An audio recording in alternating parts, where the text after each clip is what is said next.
Shalom à tous mes chers amis, alors Paracha Kitetse, on va voir ensemble les deux facettes du service divin. Le cours est dédié pour un grand tzaddik, Bruno Benamou, une grande réussite pour toute la famille Benamou et tout le clan d'Israël. Alors écoutez bien, Kitetse la milchama olozecha, quand tu pars en guerre contre tes ennemis, Dieu te donnera tes ennemis dans ta main. C'est un bon siman que cette semaine, on va avoir une grande victoire pour le clan d'Israël contre tous nos ennemis, Bezrat Hashem. Nous dit le Midrash, le Pshat, le sens littéral, les ennemis, c'est le Hamas, le Hezbollah, l'Iran, nos ennemis. Mais d'après le Midrash, c'est qui l'ennemi de l'homme? C'est le Yetzer Hara, c'est le mauvais penchant qui va vouloir finalement te faire fauter. Il dit le Toldot Yaakov Yosef, qui est un des élèves du Baal Shem Tov, il dit que quand on parle de la guerre contre son Yetzer Hara, son mauvais penchant, on doit savoir qu'on doit apprendre de lui. On doit finalement apprendre de lui. Que selon comment lui, il va venir envers moi, je dois apprendre de lui, savoir comment le combattre. Qu'est-ce que ça veut dire? Il dit David Ameler, Moevatecha kemeni mitzvotecha, de mes ennemis, j'apprends la sagesse.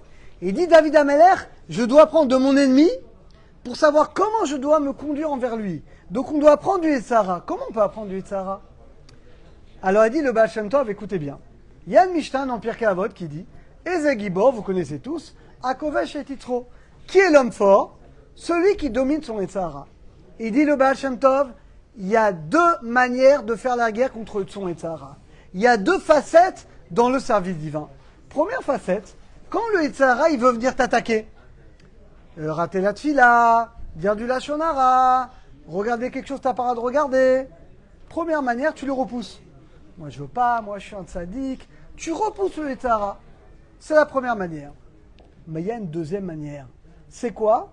Tu vas le transformer en quelque chose de positif. Qu'est-ce que ça veut dire de transformer? Alors le Baal Shem Tov, il donne deux exemples. Imagine le Yetzer Hara, il vient avec un esprit d'enthousiasme. Il veut faire te fauter dans la joie, mais la joie dans la faute. Bah toi, tu vas prendre cet esprit de joie, mais tu vas mettre la joie dans la prière, dans l'étude de la Torah, dans la mitzvah. La même force qui va venir, tu vas l'utiliser dans le bien. Deuxième exemple, la jalousie.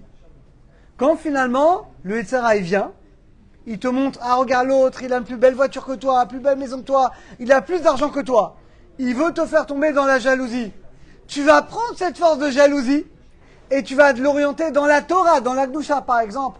Regarde lui, pourquoi il connaît beaucoup plus de Torah que moi? Pourquoi lui, il est beaucoup plus tzaddik que moi? Donc tu vas prendre finalement la jalousie et tu vas l'orienter dans la Kedusha. Maintenant, demande le Baal Shem Tov, c'est quoi le meilleur des deux moyens? Est-ce que c'est plus grand de repousser les Yetzer Hara ou c'est plus grand de le transformer?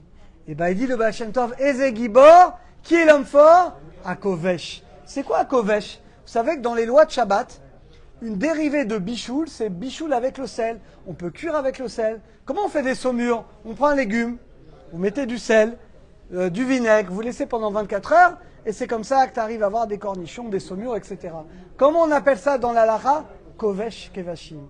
Kovesh, ça veut dire saumurer. Qui est l'homme fort? Celui qui domine finalement son Yetzer Hara, mais pas le dominer.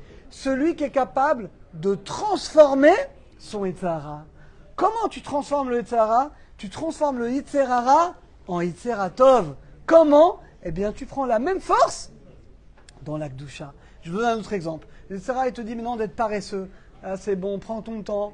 Et bien, prends cette force, tu la mets dans la faute. Tu dis, d'accord, quand le Yetzer Hara me propose une faute, ok, pas aujourd'hui, demain, ok, plus tard. Pour la vérote, tu repousses. Par contre, pour les mitzvot, tu fais la mitzvah bezrizout avec empressement tout de suite. Donc on doit réfléchir, mes chers amis. Chaque attaque du Yetzer Hara, on doit réfléchir avec quelle force il nous attaque et comment je peux me servir de son arme contre lui. Parce que les amis, quand tu repousses le Yetzer Hara comme la première manière, tu sais pourquoi ça ne marche pas? Aujourd'hui, tu as gagné. Demain, il reviendra encore plus fort. Le fait de repousser le Yetzer Hara, dit Baal Shem Tov, ça ne marche pas parce que tu l'as repoussé une fois. Mais après, il va revenir encore plus fort. Et là, tu ne pourras pas. Alors que quand tu es à Kovesh et Yitzro, quand tu le transformes, tu utilises ses forces, dans la sainteté, le Yetzer Hara, il te dit, allez, vas-y, kiffe, profite. Il n'y a pas de problème. Vas-y, fais-toi un Shabbat de fou. Kiffe, t'es marié, Baruch Hashem, kiffe avec ta femme. Sinon, prie qu'Hachem t'envoie ton mazal. C'est que tu vas encore une fois prendre les forces, mais tu vas l'orienter dans la Gdusha. Eze Gibor Akovesh et Isro. Alors qu'Hachem nous aide tous, c'est ça qu'est le Milchama. Qu'Hachem nous aide à vaincre notre Yetzara et pas seulement à le vaincre, à le transformer et à utiliser toutes les forces qui nous attaquent dans la Kedusha. Shabbat Shalom à tous et à toutes.